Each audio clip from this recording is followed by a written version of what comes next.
Sex, Lies, and Video Games by Shelby Carlton. This was at a recent, and I say recent within the past year, TED Talk, back on May 7th, 2018, and as you can see from the reception of it, it doesn't seem like it's a very good video. And if you know anything about my channel, we love to watch not very good videos, and then, cry a little bit on the inside, because this is our life now. This is what we do.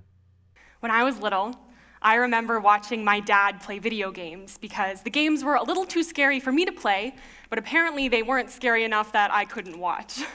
And I remember asking my dad about Resident Evil 4, the game he was playing at the time, and why the girl was always needing to be saved by the guy. Well, to help you on a little bit here, Shelby, because I don't know if you know anything about Resident Evil 4 now, but Resident Evil 4, pretty much the plot of it, is that you're playing as Leon Kennedy, and what you're supposed to do is rescue Ashley Graham, who's the president's daughter, and she's been kidnapped by a mysterious cult. So that's why you have to rescue her, because she is defenseless. She is 100%, in an area that she's not familiar with by people that probably want to kill her. And you as Leon Kennedy have the duty to go rescue her with firearms and whatever else you can find. That's the basic plot of the game. Now, I would dare to say that maybe you haven't played this game or you haven't watched it in its entirety. I mean, maybe you're just looking at it because you yourself are a game dev, and maybe you thought that maybe it's just lazy game design, but we'll just let that go for now. She's useless, was my general opinion of her, and I think that was my dad's too. But I can really hardly blame us because she was, in fact, pretty useless, just kind of standing around in her pleated miniskirt, screaming until my dad, the hero, came and saved her. Yeah, it's a story as old as time. I mean, that's just generally what happens. But I think what you're going to say now is that it's problematic, right? Then I started to play my own video games, and I loved them so much that now I design them. And one day, I was sitting around and I was Googling one of my favorite things to Google, fully clothed women kicking ass in video games. Now, you the viewer, I know what you're going to say. That probably isn't a real Google search, but just hear me out. She did search this, just so she could make this point. And I realized the things I had noticed as a little kid, like the useless girl from Resident Evil 4. Ashley. Her name is Ashley. You've watched your dad play this game. I mean, they pretty much say her name like a couple dozen times. How did you not pick up on that at all? They weren't just common things. They were more common than I had once thought. This idea of men saving the princesses, or as women merely being accessories to the male heroes in video games, these weren't just common ideas from my childhood. They are still part of a culture that exists today. And I am here to talk about sex and video games and the lies that they tell us about ideas of gender. Now, as some of you may know, I'm not very politically charged in my videos. I think that I've kind of tapered off of that a little bit, but I can't. My head, it hurts because I have to sit here and do this video for your entertainment while I simultaneously kill all the brain cells that I have left, the remaining 3 that I have. So as we go through this, just understand that most of this that you're going to hear and see is probably just because she doesn't know anything about what she's talking about. And that's what we're going to leave it at. So, women are sexualized in video games. Exhibit A. This is Jade from Mortal Kombat, a fighting game released in about the 90s, and it's still ongoing today. And Jade is a great example of bikini armor. Now, bikini armor, which is still found in video games today, is this idea that it kind of only covers the bikini areas, and it's known to cover 2 main areas and 2 main areas only. Okay, so we're using Jade as an example, I guess, but she was released first in 1993 for Mortal Kombat 2. And her outfit kind of resembles that of an Egyptian body dancer or maybe a belly dancer. Someone, I'm sure, will correct me if I'm incorrect in this particular department, so just have at it. But that's what she's supposed to look like because she is a female assassin. So she works for Shao Kahn and she's supposed to kill people, and the best way to do that is to be seductive. And so that way she can lure her enemies in and then, obviously with her looks, and kill them. That's what her main purpose is, and that's why she dresses that way. So I'll let you as the audience kind of take a moment and guess as to what those 2 areas might be. So let's all take a moment right now. Make your guess. It's her beautiful mind and her heart. Okay, so if you guessed her legs, You're wrong, I'm so sorry. It's her breasts, actually. The breasts are the main points that bikini armor is known to cover, and really not much of anything else. Ah, shit. Maybe I'll get it right next time. Now, in contrast to Jade, we've got Sub-Zero from the same game, Mortal Kombat, but he looks a little bit different. He looks very comfortable and outfitted for combat in his combat gear. Because he is a part of the Lin Kuei clan. That's what they do. They fight. They're a race of warriors, or at least, some of them. I don't think you know anything about Mortal Kombat. Sub-Zero looks like he woke up this morning and dressed himself. And Jade, on the other hand, looks like she woke up this morning and then got lost on her way to a pool party, at a strip club, at a Playboy mansion, in the desert. Okay, so... I'm calling bullshit right now. There's no way you get lost at a pool party. There's no way that you get lost on your way to a pool party. I don't know what kind of comparison you're trying to make here. The fact of the matter is that Sub-Zero dresses that way because he is going into actual battle, an upfront, close encounters battle where he uses any type of ice element, like weapons that he has. Jade, on the other hand, is supposed to be an assassin, very low profile. She's not supposed to look like she's in battle armor because she's an assassin. What we can see from these two characters is that the power dynamics are vastly different, and you could make the argument that men are also sexualized in video games, which is true. Sub-Zero here is a perfect example. He's got those rippling muscles and that V-framed torso that is kind of painted as the ideal male physique in games. But the thing about this physique is that it is one of power and dominance, where women's power comes from their sexualization. What the hell are you talking about? I know that I said that she uses her body as a weapon of sorts, but that's because she's an assassin. But I almost would like to, put a wager out there that she probably has more muscles and she's more fit than I am. There's no doubt about it. So men like to see, physically fit women in video games. They also like to see attractive women in video games.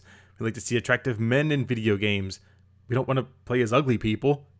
I mean, that's not really just a me thing, I hope.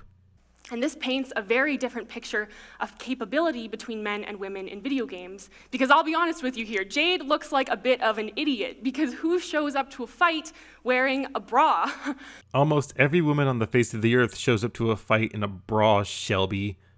I mean, unless you, live in the ghetto and sometimes it gets a little sketchy out there because, everything's just kind of flying around, but that's a different video.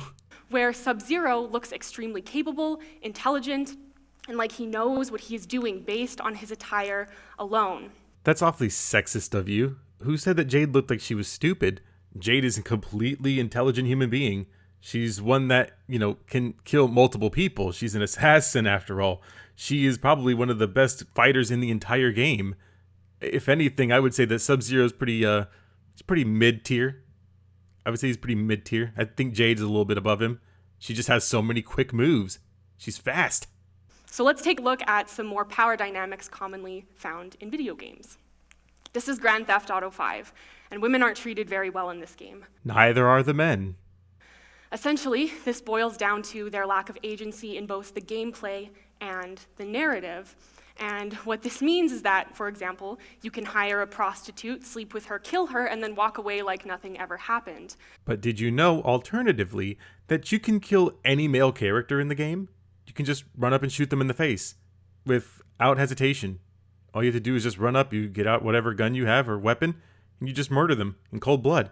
The game doesn't let you just kill women exclusively. It lets you kill everyone indiscriminately or at whatever the player chooses. So it's up to the player, not the game. Basically, the lack of women's agency compared to the men in the game is what makes this power dynamic so problematic. Ah, there it is. She said the word. All right. Well, let me go ahead and tell you why that's not, what is it again? Oh, that's right. Problematic. That's because it's not. Like I said just a couple of seconds ago, it's not that you can only kill female characters. You can kill the male ones too. And even then, the game is supposed to not glorify anything. They're all bad people. They're all supposed to be terrible humans, and you're doing terrible human things.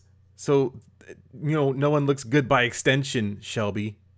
This is Batman Arkham City. Now, you do play as Batman for most of the game. He is the protagonist, but you also have an opportunity to play as Catwoman. This is going to be just like the Jade thing. I think this is going to be just like the Jade thing. This is going to be just like the Jade thing.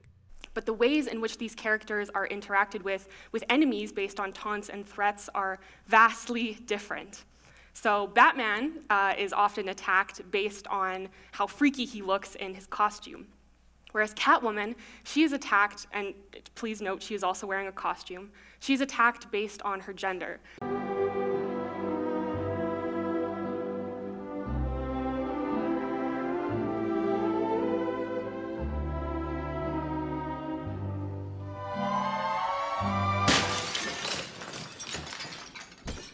So Batman gets to walk around looking all scary, and no one really cares who he is as a person, whereas Catwoman gets catcalled. I'm so glad no one laughed at that joke. Catwoman gets catcalled based on her gender, and it is her personal attributes that are being attacked. No, Shelby, just no. Catwoman is a thief. That's why people attack her. They want to kill Batman because Batman, if you guys saw the wonderful Joker movie, you saw how wonderfully executed that whole scene was set up. It's because he's trying to save Gotham City, but that's a whole thing. So there's a lot of people out there that want to do harm to Batman. Batman is a vigilante that stops all of this crime. Catwoman is the crime, but she's a thief. That's what she does. She steals from museums. Batman has to stop her. But they have a history together. But I don't think that you know anything about Batman either, Shelby. Now, you may not think of this next one, especially when it comes to sexist tropes in video games, but Super Mario Bros. Is guilty all the same. And this one's a bit tricky because Princess Peach isn't actively running around in lingerie, but Mario has been saving her for a very long time. What the hell is wrong with a classic children's game known as Mario? What the hell is wrong with you? And Peach doesn't have any agency. She's either getting captured by Bowser, the primary male antagonist of the game, or she's being saved by Mario, the primary male protagonist of the game. Her fate is decided for her entirely by the men around her. She can just kind of sit there and hope that everything works out okay. The trope that's known as the damsel in distress has been used throughout history.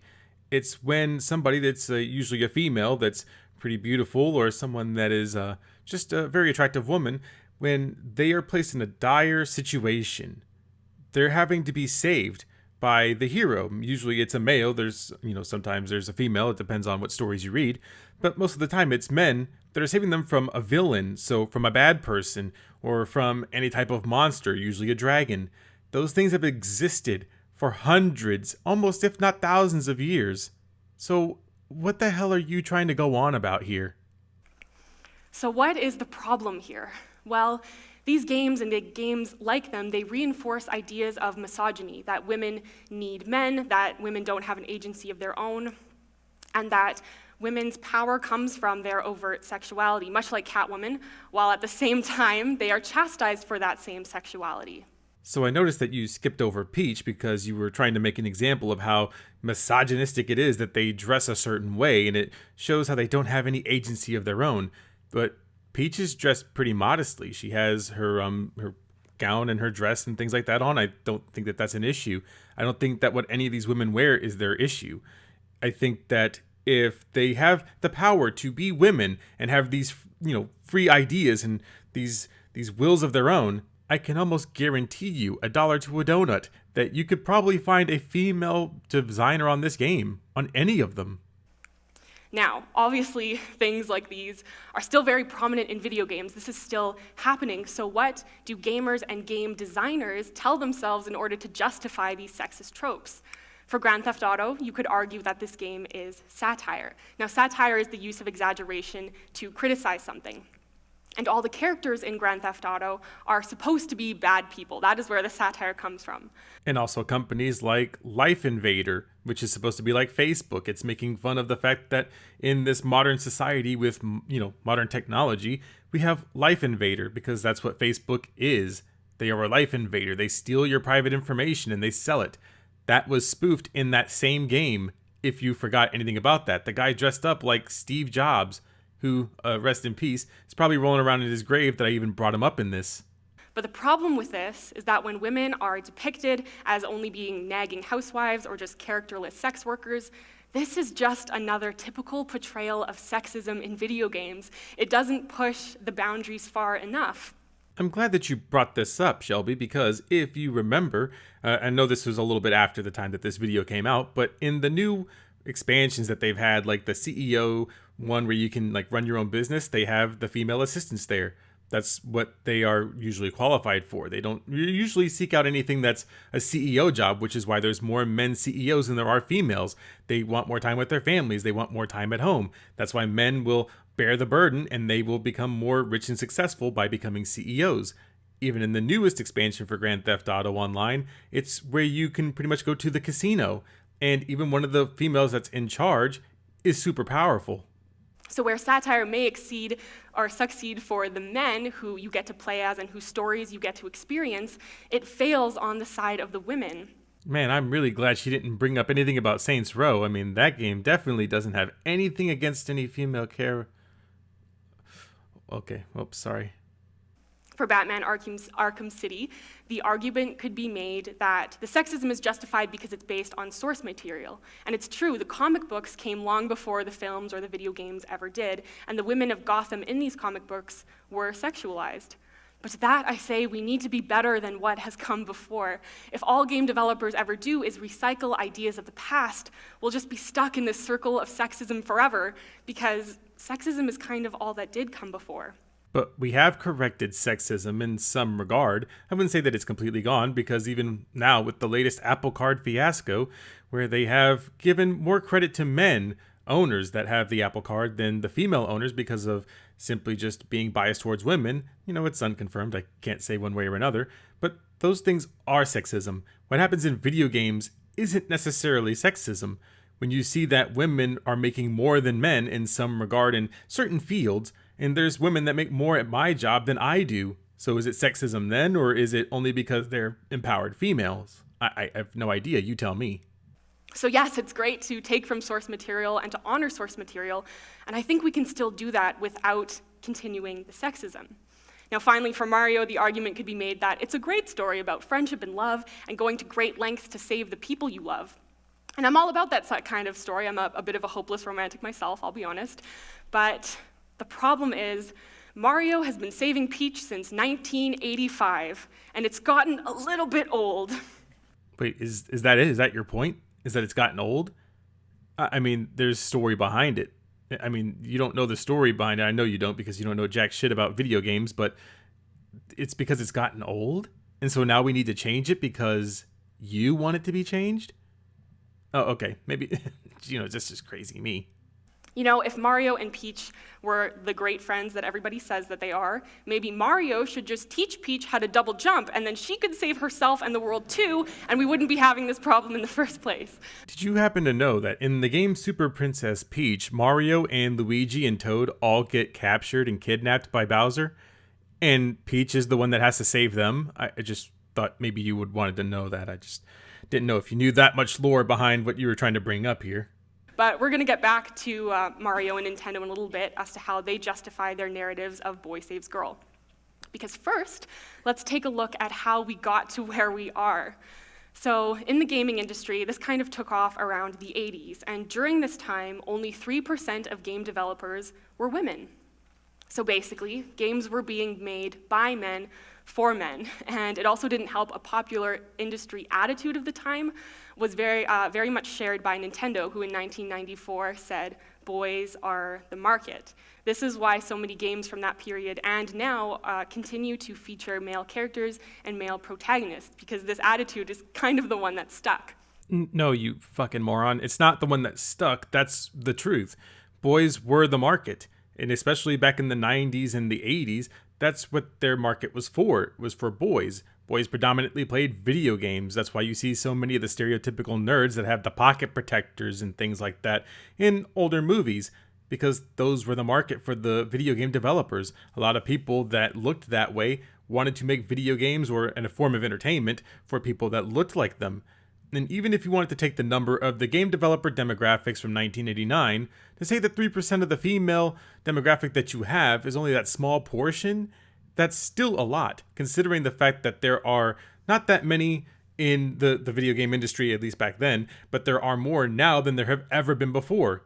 If your memory serves you right, you could have brought up a great example about Carol Shaw, who was one of the first female video game designers and programmers in the industry, and she also helped make games like River Raid for Activision for the Atari 2600. She did 3D tic-tac-toe and video checkers, and she ended up retiring in 1990, but she was one of the pioneers for women to be in video game development. In the 1980s, when you're saying that all of this would have taken place, boys in the 90s were still playing video games. That's why they had ad campaigns targeted towards boys and young men so that way they could play video games. At the time, females were more interested in hanging out with their friends, and they were interested in bright colors and things like that. Not so much video games. Even Barbies were the dominating thing in the early 80s and 90s for females. But there is light at the end of the tunnel. I am happy to say that now there's actually roughly 22% of women in the game development industry. And not only that, but the idea that boys are the market is actually no longer true, because we now know that actually it's about a 50-50 split between men and women who consider themselves gamers and who play video games. This has been debunked left and right, so I'm not going to waste a lot of time on it, but I will give you the long and short of it. Female video gamers, the ones that identify as gamers, usually play mobile games. And those aren't like your traditional console games or PC games, but even if you want to include that in your demographic, you can tell what games are made towards women versus the ones that are made towards men. And there's nothing wrong with that. You can have your different demographics, no one cares. But when you're trying to say that it's a 50-50 split because it's finally a win and we're taking out the misogyny out of our video games, that's not entirely true. It's because there are game developers making games specifically targeting women, and there's some game developers that are specifically targeting men. There's some that specifically target children. There's nothing wrong with that. But don't contribute that to, well, we took the misogyny out and now we're making strides towards making a more equal playing field for women because graphics. Now, I could go into these statistics and I could talk about how, well, women kind of tend to prefer puzzle games over men, and men kind of tend to prefer games like first-person shooters over women, like Call of Duty, for example. But the truth is, it doesn't matter. It doesn't matter if 100% of men play video games and 0% of women do, because sexism is never okay, no matter the audience. But video games aren't sexist.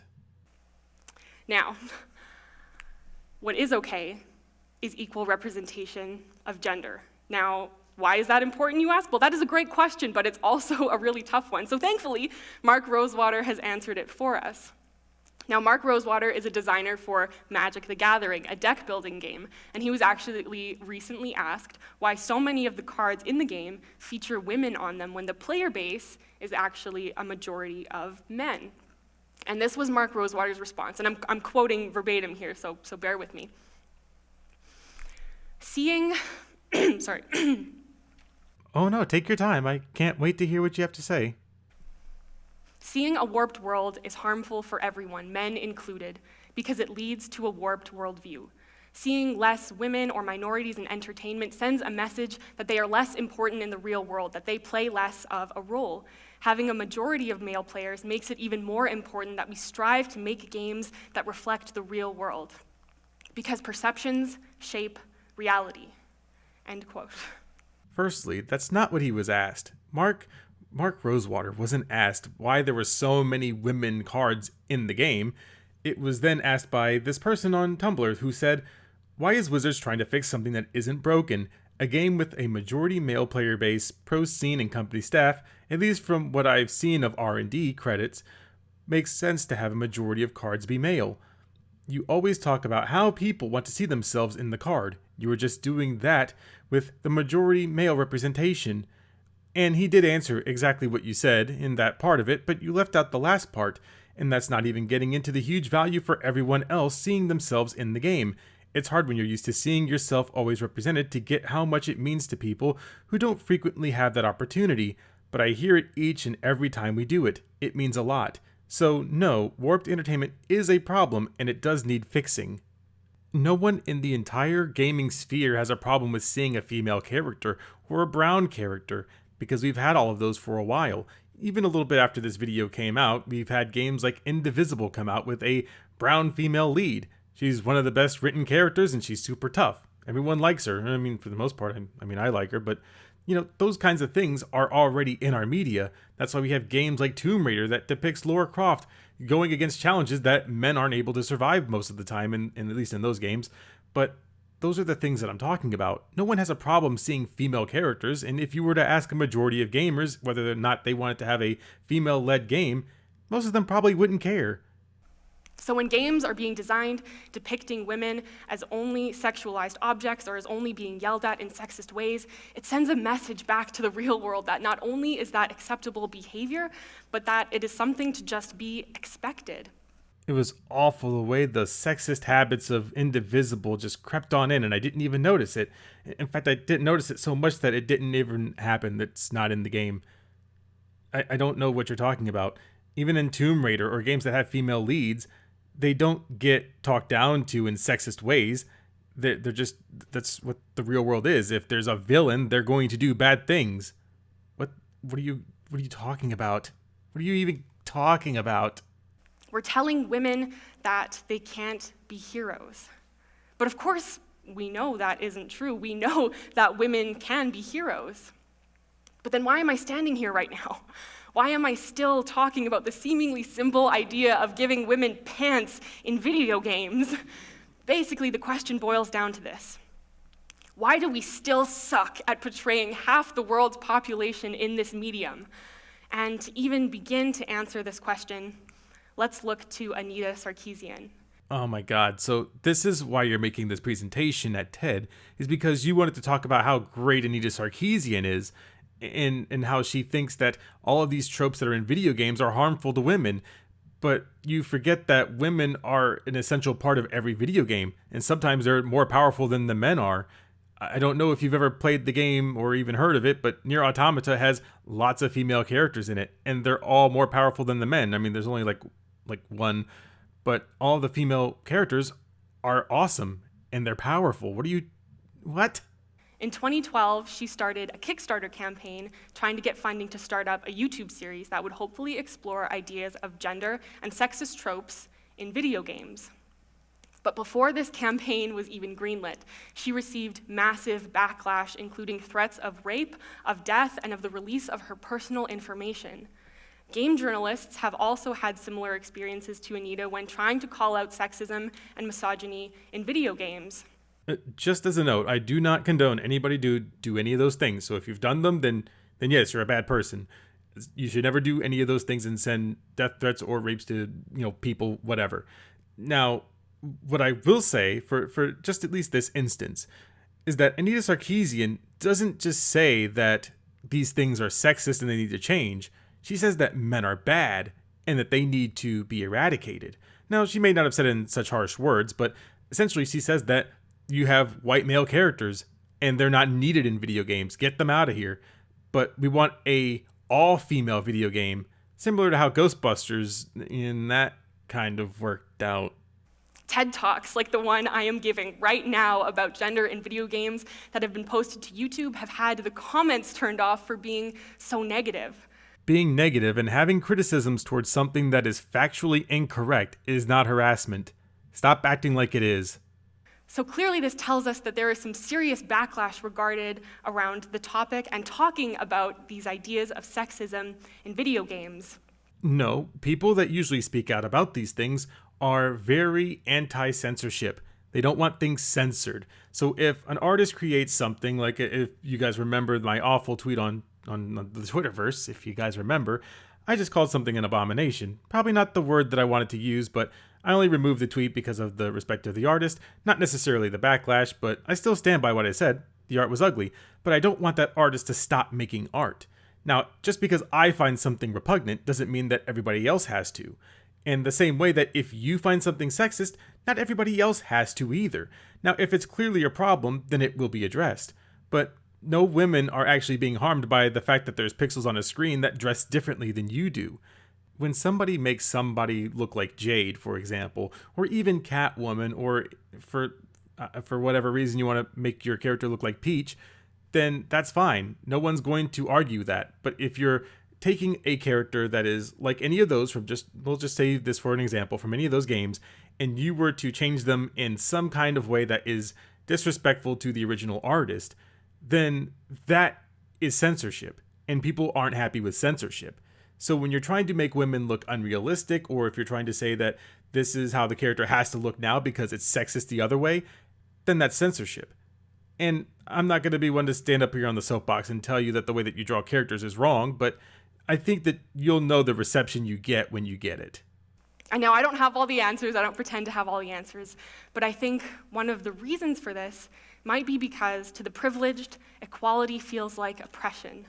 To the gamers out there who are used to seeing themselves portrayed as strong and capable protagonists, suddenly there is a call to scale back that representation in favor of including more diverse characters, like women, for example. To the privileged, equality feels like oppression.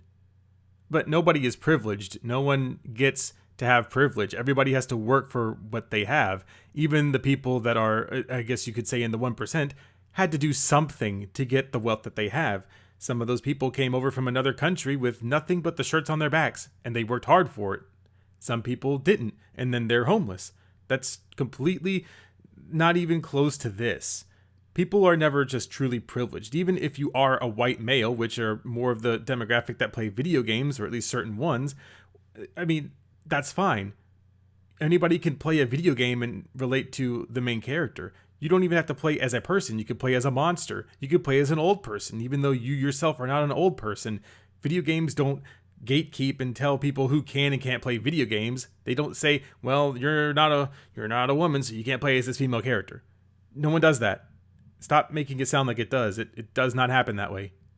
And now, those gamers are no longer seeing themselves in 100% of the characters they see. They're only seeing themselves in 50%. And that is a huge change, and change like that, it can be pretty freaky. I mean, just the other day, I was once again Googling one of my favorite things to Google, fully clothed women kicking ass in video games. You know what? I'm tired of hearing about how she Googles that, and I'm going to do it myself, so that way we can be on the same page here.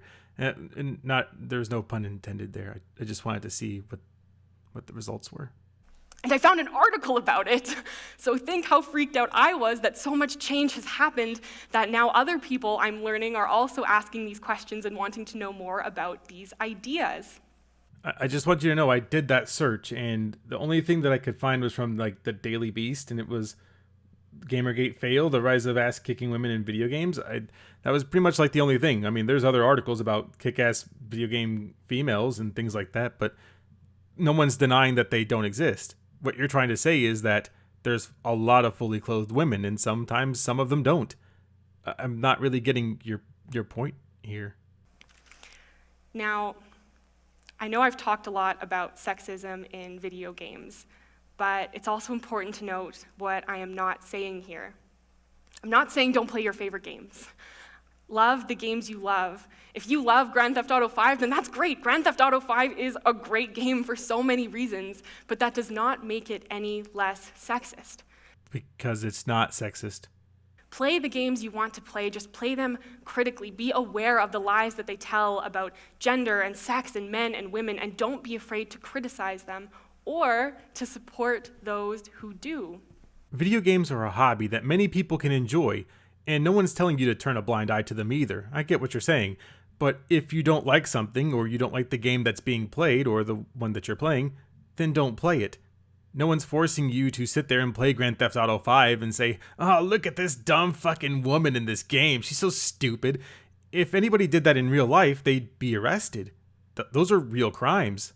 You're going based off of the notion that people can't think for themselves, and that they can't tell fiction from reality in these video games. Like, obviously, we know that Batman isn't a real superhero in real life. We know that Grand Theft Auto is a satirical game that's filled with a bunch of not real things in it. I mean, we can tell that. And if people can't, then that's their problem and not the video game developers. That's not us as the players' fault, unless you just have mental health issues. I think we've went over this before. It feels like deja vu almost, but, you know, it doesn't really matter. The whole point is that people can tell the difference between reality and fiction, and you're making sure that they can't because you're saying that all of these things are sexist. And sure, they might be sexist in the game, but that's because the games are not sexist. They are being satirical. They are fictional. and people use fiction to escape from reality. And we don't use fiction to apply rules in reality, because if we did, most of us would be locked up by around now. Because we can't keep making games like this anymore. And to an extent, we don't. The graphics are so much better these days. Breasts have never looked so realistic. I just want you to know that women helped make this game, and if it were truly misogynistic or sexist, or even if you thought that this might just be a bad look on women, they worked on the game. But of course, you would probably just use the excuse that it's internalized misogyny, and that they don't really know what they're doing because they are trying to be one of the boys. Okay, but seriously, some amazing games are being made. This is Horizon Zero Dawn, released in 2017, where Aloy is the wonderful protagonist. She is strong, she's capable, and her gender is never commented on in a derogatory manner throughout the course of the game. Her armor is also awesome. This is Mass Effect 3. So the only thing about Aloy is that she has a different type of armor that you're used to. I'm pretty sure that most men played that game. I mean, more men play console games than women do. Women play more mobile games than men do, if that was the comparison you're trying to make. And even if you wanted to claim that it's sexist because more men wanted to play this game because of the male gaze, then that would be incorrect too, because she's fairly well clothed. But I don't expect a kind of answer like that to come out of your mouth. Released by a local BioWare Edmonton studio here. And the cool thing about this game is that you can play as a male or a female. So you can choose to play as either male Commander Shepard or female Commander Shepard. And the best part is, no matter the gender you play, your gender is never commented on as a strength or a weakness. That's because it would take too much time and data to write different lines because you happen to be a male or a female. So they always refer to General Shepard as the General, or Shepard, or you. They never really refer to you as, oh, well, he's being an ass or she's being a fucking bitch. They don't do things like that. That's too much dialogue for dozens of characters in the game. This is Tomb Raider. This series was recently rebooted, and this is actually the latest installment, Rise of the Tomb Raider. And here, Lara Croft has been reclaimed. She is now outfitted for adventuring, and there are no longer any lingering body shots on her butt as she climbs up the side of a cliff. Oh, I would beg to differ. Yay! And I think, too, that Lara is an amazing example of what it means to fix something. Not only was it okay to recognize that the first Tomb Raider games were sexist, but that it's okay to fix that and amend it to make something even better than what came before. No, they made it more realistic, because there's no way in the world that Lara Croft would be going into the Himalayas or even into the snowy caverns that she's in booty shorts. Even I can recognize that, and I would probably not even care what they're wearing, as I've seen a lot of anime, and trust me, it doesn't get any better. So yes, progress is being made, and we are doing some great things, but there is still more work to be done in order to achieve equal and accurate representation between men and women in video games. But that's the problem. You don't want it to be equal. You want women to be treated above men almost. Or if you want them to be treated as the same as men, then what's the issue with Grand Theft Auto, where you can get killed for being a man or a woman? You can be shown as an absolute shithead as a man or a woman. That's already equal. I don't know why you're trying to bring up this point as if we're not already. And to continue to push for this change, we all need to armor up, men and women alike. And okay, I do not mean bikini armor. I do not mean this. I am ready for change because I have seen it and I know that it is possible, but I also know there is still a long and difficult fight ahead, and I will not be wearing just a bra to fight it. I feel like some females just probably got kink-shamed in this video. I will be wearing a full suit of armor designed for me, by me, and I will continue to push for this change as a gamer, as a game designer, but mostly as the little girl watching her dad play video games, wanting so desperately for the woman to be able to save herself. Thank you. Wow, that slog of a video is over, and if you're watching your dad play this game, then you would know the story behind it. It's one of those things you don't ever really forget. Like, I can remember vividly playing Sonic the Hedgehog 2 and being stuck at the one factory part, and I remember dying there, and I was so heartbroken because now I have to start the game all over again because, 5-year-old me is pretty stupid. But that's my whole thing, is that things can be sexist, sure. we could argue that all day until we're blue in the face. But video games aren't sexist. They are made by men and women alike. They're made by trans men and trans women alike as well. They all have their input put into this game that they probably want to craft with love and care and sometimes microtransactions. But for the most part, people come together to create something that they truly enjoy. So to say that something is sexist because you don't like it, or you might think that it's a little off-putting, that doesn't mean that the rest of us have to, or that we do. If you don't like it, don't play it. That's very simple. Now, we can always give criticisms like you just gave yours, and that's perfectly fine. Everybody's free to give criticism, one way or another. People criticize me all the time. They say I'm hypocritical. Fine, whatever. I'm sure I probably have been at some point. I probably said it, at one point that pizza's my favorite food, and sometimes I like tacos or hamburgers. I don't know. We'll figure it out when we get there. But that's the whole thing, is that people have a preference in what they play. And if they don't like it, then they don't have to play it. They don't have to engage with this thing. Things like this in fiction don't always have to translate to reality. It's not ever been that way. If that were the case, then there would be more murderers on the street than there are currently, because we've been playing Grand Theft Auto. But there would also probably be a lot of, gardeners and things like that from playing Stardew Valley and things like that, Minecraft and whatnot. But that's about all there is here. So I don't really have much else to say except to follow me on Bitchute, where I will probably post this video, and also on Twitch, where you guys can find me live screaming something, and those will pretty much be the things that I'm going to do. But I do have a few more videos coming up, and those will probably be it. But until then, I'm going to leave you guys to it.